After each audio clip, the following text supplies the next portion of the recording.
So hi everyone, welcome back to Vardan school of finance. और चलिए शुरू करते हैं कि कैसे निफ्टी परफॉर्म कर सकता है मंडे को, यानी कल की डेट में, और किस तरीके से क्या ट्रेड्स हमारे बन सकते हैं। तो शुरू करते हैं एनालिसिस। पहली बात तो मंथली आ जाइए। तो आप लोग देख रहे हैं कि जो अभी कल की क्लोजिंग हुई है फ्राइडे की, तो उसमें क्या हुआ है, जो जून की कैंडल थी, यानी जून का जो हाई था उसके ऊपर क्लोज दिया। ये थोड़ा सा पॉजिटिव संकेत हो सकता है।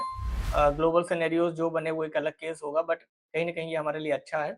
एंड इसके बाद में अब हम आगे देखेंगे कि क्या हो सकता है, कि किस तरीके से कौन से लेवल्स हमारे लिए काम करेंगे। तो पहले वीकली भी देख लेते। तो वीकली में क्या कर रहा है, लगभग एक 4-5 हफ्ते हैं जो रेंज एक क्रिएट होती जा रही है।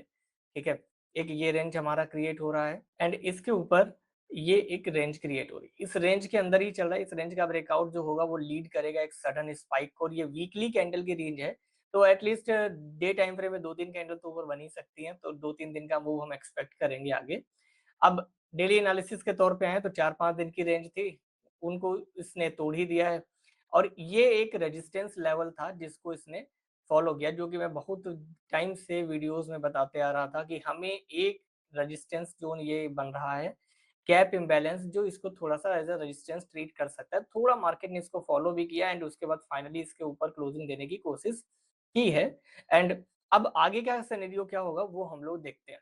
तो आगे के लिए सबसे पहली बात, तो जिस रेंज को इसने तोड़ा, इस रेंज के अंदर ये वापस नहीं जाना चाहिए। ये हमारे लिए बहुत ही ज्यादा जरूरी है। इस रेंज के अंदर ये वापस नहीं जाना चाहिए जिसको इसने 2 बार सपोर्ट लिया। हालांकि जाने की उम्मीद भी मुझे कम लग रही है, क्योंकि यहाँ पर एक, अगर आप लोग ध्यान से देखें तो एफवीजी भी हमें मिल चुका है। ठीक है, राइट। ये देखिए यहाँ पर हमें एक एफवीजी भी मिल चुका है जिसको हमें नजर रखना है। एंड बढ़िया क्लोजिंग है, स्ट्रॉन्ग कैंडल की क्लोजिंग है, तो ये हमारे लिए काफी बेटर होगा इन फ्यूचर कि क्या आगे मूवमेंट होगा। यानी कि वीकनेस शो नहीं कर रहा है, बट फिर भी मैं यही मान के चलूंगा कि इसकी जो ओपनिंग हो वो या तो गैप अप ओपन होके रिटेस्ट करे इसी गैप इम्बैलेंस को और यहाँ से ऊपर की तरफ मूव करे, राइट। या फिर ये फ्लैट ओपन होके आज के हाई को तोड़े और उससे पहले थोड़ा कंसोलिडेट हो जाए, देन ज्यादा बेहतर रहेगा हमारे लिए। ये एक रेजिस्टेंस लेवल के तौर पे भी यहाँ पर मौजूद है। तो 24,348 के ऊपर अगर इसमें मोमेंटम मिलता है तो शायद हम अप ट्रेंड की तरफ को देख सकते हैं। और अगर यहाँ से सेलिंग आती है या सेल देने की उससे तो उम्मीद नहीं है, बट अगर फ्लैट ओपन होगा तो मे बी एक थोड़ा सा गैप होके, यानी थोड़ा सा रिट्रेस करेगा, एक पुल बैक आएगा एंड उसके बाद फिर मार्केट ऊपर की तरफ भागने की, बाउंस करने की कोशिश कर सकता है। गैप अप ओपन हो जाता है 24,400, 24,450 या ऐसे, या 24,500, जो कि थोड़ा मुश्किल है, बट मान लेते हैं कि वहां पर भी जाए तो थोड़ा रिट्रेस करे फिर बाउंस करे तो हमारे लिए ज्यादा बेहतर होगा। और अगर ऐसा होगा, मान लीजिए कि अगर 480 के ऊपर जाकर के कहीं ओपन होगा तो ये एक जोन आएगा जिसको एज अ सपोर्ट ये ट्रीट कर सकता है। लेट्स सी क्या किस तरीके से बनता है, उसके हिसाब से हम काम करेंगे। एंड गोल्ड एनालिसिस वगैरह को भी हम लोग देख लेंगे अभी किस तरीके से क्या चलेगा। सबसे पहले तो निफ्टी का फुल एनालिसिस हो गया, लेकिन थोड़ी देर के लिए अगर मैं मान के चलूं कि ये अगर गैप डाउन ओपन हो जाता है, ये गैप डाउन ओपन हो जाए यहाँ पर 250 के आसपास, तो ये एज अ सपोर्ट होगा।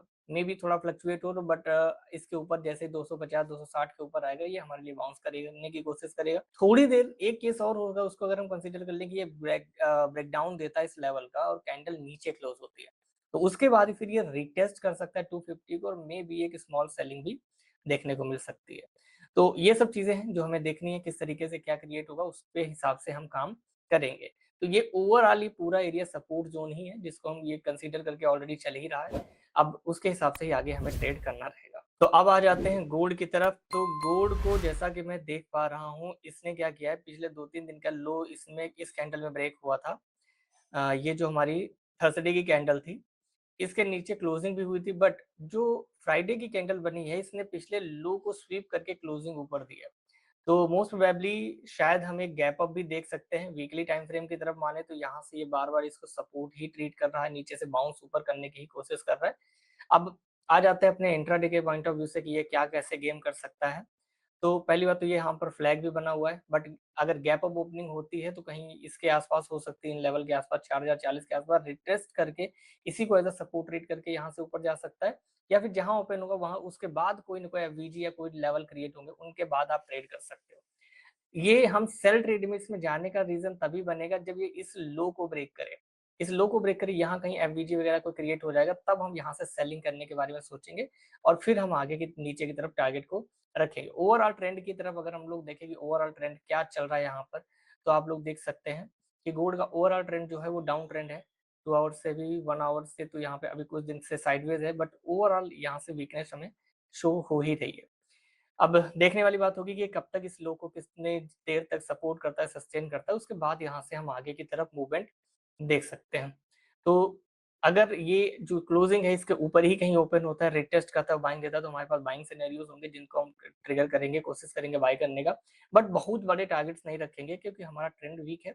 एंड अगर ये सेलिंग के लिए आता है जो कि अच्छा रहेगा और ये इस लो को ब्रेक करे यहाँ कहीं एंट्री दे देता है, तो हमारे लिए ज्यादा बेहतर होगा सेल में, और वहां पर हमें बड़े टारगेट भी मिल सकते हैं। तो ये कहानी रही गोल्ड की। एंड लास्ट डे का अगर मैं आप लोगों को दिखाऊं, जो स्क्रीन में स्टॉक आया था वो था भारत फोर्ज। आप लोग देख सकते हैं यहाँ पर कितनी बड़ी रैली इसने की है, किस तरीके से रॉकेट होता ही चला गया है। 3 मिनट से मैं इंट्राडे में एंट्री प्रेफर करता हूँ, जो कि आप लोगों को पता है। तो यहाँ से रॉकेट हो गया सीधे आपके सामने रिजल्ट, एक ही स्टॉक आया था और वो एक ही स्टॉक ने इतना बड़ा कमाल किया। स्क्रीनर जल्दी लॉन्च होने वाला, get ready with your trading fund, जिससे आप ट्रेड वगैरह करोगे। पहले आप प्रैक्टिस कर लीजिएगा, सीख लीजिएगा, उसके बाद आप करिएगा। स्टॉक कुछ ही स्टॉक्स आएंगे, उसमें कैसे एंट्री करना है, कैसे, वो सब चीजें मैं सिखा दूंगा। फिर आप जिस स्टॉक में आपकी एंट्री बनी, आप बिंदास उसमें एंट्री करिए। 50 स्टॉक नहीं होंगे, स्टॉक सिलेक्शन की प्रॉब्लम खत्म। 2 से 3 4 स्टॉक में ही आपको काम करना है, और इतना इनफ है एक ट्रेडर के लिए। 50-500 स्टॉक्स आपको वॉच नहीं करने, ना ढूंढना है कि आज कौन सा चलने वाला है।